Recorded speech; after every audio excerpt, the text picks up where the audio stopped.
What's up, Shogun Clan? Today we're going to be showing you how to mix Shogun PK Warrior. Step 1. Mix in your base nutrients. Check out some of the videos on our product pages to find out how to mix your base nutrients. Step 2. Shake your PK Warrior. Step 3. Find another container, fill that up with water, and pre-dilute your PK Warrior.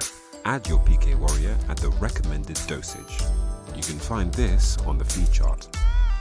Then you want to take that solution and add it to the nutrient mix. Step 4. Lastly, measure your pH and you're good to go.